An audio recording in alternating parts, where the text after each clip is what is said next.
Hey guys, तो इस तरीके के कुकीज़ के जो रेफर्स हमारे घर में आते हैं तो इनके अंदर ये जो बैक बॉक्स निकलता है इसको हम ऐसे ही यूज़लेस समझ के फेंक देते हैं, लेकिन आप इसको बहुत तरीकों से यूज़ कर सकते हैं। इनफैक्ट आप इसे 1 से 10 से ज़्यादा से ऑर्गेनाइज़र बनाकर इसको यूज़ कर सकते हैं अपने किचन में। काफ़ी ज़्यादा हेल्प हो जाएगी आपकी एंड मनी सेविंग भी हो जाएँगे। तो कुछ इसी तरीके के टिप्स एंड ट्रिक्स मैं आपके साथ शेयर कर रही हूँ। तो सबसे पहले तो मैंने इसको अच्छे से नीट एंड क्लीन कर लिया है, साफ़ कर लिया है, क्योंकि इसमें जो भी मतलब लगे हुए थे बिस्किट वगैरह उसको अच्छे से धोकर वॉश करके पूछ लें। अब आप इसमें अपने छोटे-छोटे से जैसे ये बॉक्स हो जाते हैं स्पाइसेस के, आप उनको इसमें अरेंज करके रख सकते हैं, क्योंकि इनको हम जब भी रखते हैं फिर क्लीनिंग करने में बहुत ज़्यादा दिक्कत आती है, क्योंकि एक-एक करके इनको हटाओ फिर क्लीन करो। और है ना, इस तरीके से छोटे-छोटे से हो जाते हैं। हींग वगैरह हो गई, स्पाइसेस हो गए जैसे ब्लैक पेपर और ये सॉल्ट वगैरह, हर्ब्स वगैरह, तो इन सबको आप इसमें बॉक्स में डाल के स्टोर करके रख सकते हैं। बहुत ईज़ी से स्टोर हो जाते हैं, ठीक है। इसी के साथ-साथ आप यहाँ पर एक हैक्स और ट्राई कर सकते हैं। इसे आप फिर अपने किसी भी कॉर्नर वगैरह पर, किसी भी प्रॉपर प्लेस पर आप इसको सेट कर दीजिएगा, तो बहुत ही ज़्यादा देखिए क्लीनिंग वगैरह करने में ईज़ी हो जाता है। आपको जब भी उठाना है पूरा एक साथ उठा लीजिए एंड देन क्लीनिंग कर दीजिए। नेक्स्ट आप देखिए ऑयल और घी के इस तरीके के कंटेनर्स हम लोग यूज़ करते हैं, तो ये तो आम सी बात है कि चिपचिपे तो होते ही, हम हमेशा क्लीन करके रखते हैं बट फिर भी चिपचिपे होते हैं, और जिस प्लेस पर हम इनको रखते हैं वो भी हमारी जो होती है ऑयली-ऑयली हो जाती है। देन हमें उसको डेली क्लीन करना पड़ता है, और क्लीन करने में काफ़ी ज़्यादा डिफ़िकल्टी जाती है। और एक आध दिन आलस आ जाए, छोड़ दो 2-3 दिन के लिए, तो बहुत ज़्यादा दाग स्टिकी से हो जाते हैं। तो इसकी वजह से आप इस तरीके का कंटेनर ले लीजिए। वैसे बास्केट वगैरह मार्केट में मिलती है, अगर आप पैसे खर्च नहीं करना चाहते तो इस तरीके से कुकीज़ के खाली बॉक्स को भी ये यूज़ कर सकते हैं। देन क्लीनिंग करने के लिए आप आगे खिसकाइए, क्लीन कीजिएगा एंड देन फिर से आप उसको अपने प्रॉपर प्लेस पर रख दीजिए। इससे जगह भी नीट एंड क्लीन रहती है ना, आपके काम भी आसान हो जाते हैं। अब आपके पास अगर स्पून होल्डर नहीं है, कटलरी बॉक्स नहीं है, तो आप इसमें इस तरीके से अपनी स्पून वगैरह भी डालकर रख सकते हैं, हैंग भी करके रख सकते हैं।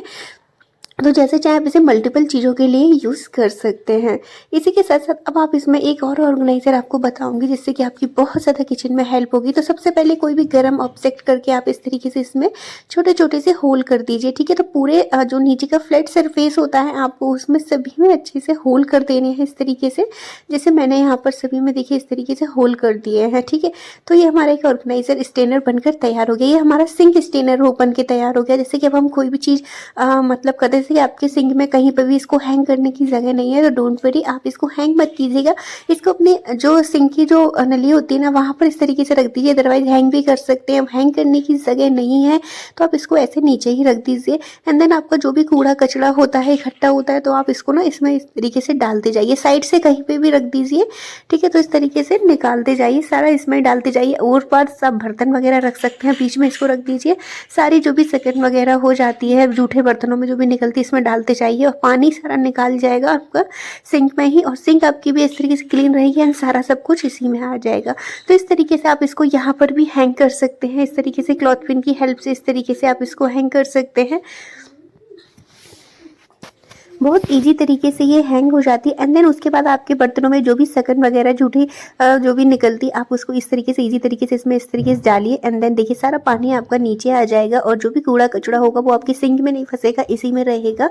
ये देखिए यहाँ पर मैं आपको डाल के दिखाती हूँ, और बिल्कुल मैंने इसको क्लॉथ पिन की हेल्प से यहाँ पे स्टिक कर दिया है और ये इस तरीके से स्टिक हो जाता है। देन आप इसको इस तरीके से खिसका के निकाल लीजिए, फिर इसको अपने डस्टबिन वगैरह में डाल दीजिए, और फिर आप बाद में बर्तन वगैरह होने के बाद आप स्क्रबर वगैरह को इसमें डाल दीजिए, जिससे कि स्क्रबर का जितना भी पानी वगैरह है वो इजी तरीके से सिंक में निकल जाए और आपके स्क्रबर हमेशा ड्राई रहे, जिससे कि उनमें स्मेल वगैरह ना आए, ठीक है? इसी तरीके से नेक्स्ट स्टेप से गाइस, कई बार मुझे क्वेरीज आई है कि आप अपने टाइल्स पर किस तरीके से लगाते हैं, बिकॉज टाइल्स पर जो कील होती है वो लगाते हैं, अगर बीच टाइल्स पे कहीं पर भी लगाते हैं तो टाइल्स हमारे चटक जाते हैं कुछ इस तरीके से। तो ये मिस्टेक हमेशा हर किसी से होती है, ठीक है? अब लोग मुझे समझ रहे हैं, मुझसे पूछ रहे हैं कैसे लगाती हूँ, तो ऐसा नहीं है कि मैंने भी मिस्टेक्स की हैं, ठीक है? तो उसके बाद मैंने यहाँ पर एक चीज़ नोटिस की कि आप ना बीच टाइल्स पर कहीं पर भी नेल लगाते हैं, कील वगैरह लगाते हैं, तो वो चटकेगा ही, बिकॉज ये ग्रेनाइट का नहीं होता है, टेलर्स फट का होता है, तो इस वजह से ये चटकेगा ही। इसलिए आप ना यहाँ पर ये जो साइड की किनारियाँ होती हैं ना, आप इनमें यूज़ कीजिए। देखिए इन पे मैंने भी जितने भी कील यूज़ किए, जितने भी होल आपको मेरे दिख रहे होंगे, तो वो सारे मैंने भी बीच पार्ट में ही यहाँ पर किए हुए हैं। ये देखिए सारे बीच पर, क्योंकि यहाँ पर सीमेंट भरा होता है तो इजी तरीके से होल हो जाता है और आपके टाइल्स को भी कोई हार्म नहीं होता।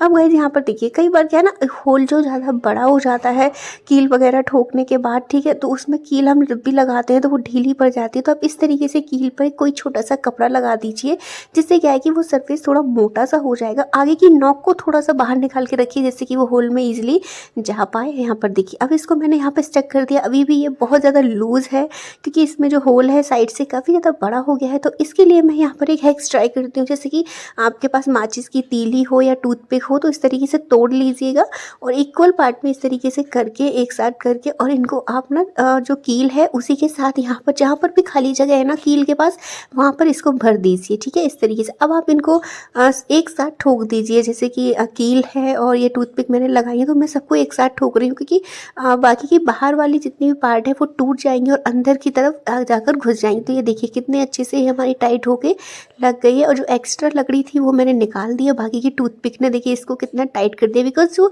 खाली जगह थी वो फिल हो गई है तो ऑब्वियसली वो टाइट ही हो जाएगा। तो यहाँ पर अब मैंने इसको ऑर्गेनाइजर को हैंग कर दिया। पहले ये थोड़ा सा ढीला ढीला रहता था बट अब ये फिक्स हो गया है। तो गाइस नेक्स्ट टिप्स है कि हम लोग बाहर तो जाते ही हैं एंड देन वीडियोस वगैरह बनाते हैं। आजकल हर कोई वीडियोस बनाता है, रील्स बनाते हैं, मैं खुद भी बनाती हूँ, ठीक है। तो बाहर जाते हैं लेकिन हम घर में अपना ट्राइपॉड, रिंग लाइट, स्टैंड वगैरह यूज़ करते हैं, बट बाहर जाते हैं तो प्रॉब्लम आती है कि किस तरीके से करें, किससे कहें कि पकड़ के हमारा वीडियोज़ बनाओ, क्योंकि सब लोग अपने अपने में बिजी होते हैं। तो ऐसे में आप ये मेरा एक हैक्स ट्राई कर सकते हैं, ठीक है, जिसमें आपको सिर्फ एक नहीं बल्कि दो चीज़ों की ज़रूरत पड़ेगी और आप इस तरीके से बहुत ईजी तरीके से अपना वीडियो वगैरह शूट कर पाएंगे बाहर। तो क्या है किस तरीके से वीडियो को पूरा देखिएगा। तो गाइस यहाँ पर देखिए हम लोग बाहर जाते हैं तो वैसे ट्राइपॉड वगैरह लेके नहीं जाते, लेकिन हमेशा हम एक चीज़ अपने साथ कैरी करते हैं, वो है हमारी वाटर बॉटल, ठीक है। तो हम इस वाटर बॉटल को ही अपना ट्राइपॉड एंड सेल्फी स्टिक वगैरह जो चाहे आप वो बना सकते हैं। बहुत ईजी तरीके से आपकी वीडियोज़ को शूट कर देगा। किस तरीके से देखिए, तो आपको इसके लिए कुछ भी ज़्यादा चीज़ें नहीं चाहिए, बस आपको दो तीन चीज़ों की ही ज़रूरत पड़ेगी, जैसे कि आपको यहाँ पर वाटर बॉटल की, एक रबड़ बैंड की, एक वाटर बॉटल एंड आपको फ़ोन, ठीक है। तो बस इन तीनों चीज़ों से ही आप वीडियो शूट कर पाएंगे। फ़ोन तो चाहिए बिकॉज कैमरा उसी में ही है, ठीक है। तो यहाँ पर देखिए इस तरीके से आपको इसके सेंटर पॉइंट पर लगाना है, इस तरीके से आगे, और इस तरीके से आप रबड़ वगैरह से इसको टाई कर दीजिए इस तरीके से। तो क्या है कि टाई ज़रूर कर दीजिएगा, ढीला नहीं होना चाहिए, अदरवाइज फ़ोन के खिसक। अब आपको जहाँ पर भी वीडियो बनाना है उस प्लेस पर आपको अपने फ़ोन को सेट करना है। तो उसके लिए आप यहाँ पर बॉटल ले लीजिए और बॉटल में इस तरीके से रबड़ को डाल दीजिए, फिर रबड़ के अंदर फ़ोन डाल दीजिए एंड यहाँ से आप अपने फ़ोन को अच्छी तरीके से ऑपरेट कर सकते हैं, ठीक है। आप कैमरा वगैरह ऑन करके, ठीक है, जो भी आपको रील्स वगैरह सिलेक्ट करनी है, सॉन्ग सिलेक्ट करना है, अच्छे से सिलेक्ट करके एंड देन आप अपना कैमरा ऑन करके वीडियोज़ ईजिली शूट कर सकते हैं, ठीक है। तो बस यहाँ से आप ऑपरेट वगैरह करते रहिए, कैमरा ऑन करके अपने वीडियो शूट कीजिए, बहुत ईजी तरीके से शूट हो जाते हैं, रील्स बना सकते हैं। तो गाइज़ ये था मेरा आज का वीडियो,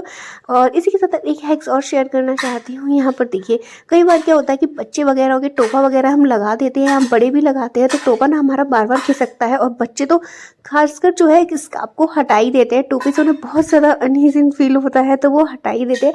तो ऐसे में आप ये हैक्स ट्राई कर सकते हैं, बिकॉज सर्दी बहुत ज़्यादा पड़ रही है और बच्चे अगर इस तरीके की प्रॉब्लम क्रिएट कर रहे हैं तो आप उनके चाहे वो लड़का हो या गर्ल हो, आपकी बॉय या गर्ल कोई भी हो, आप दोनों में इस तरीके से यूज़ कर सकते हैं।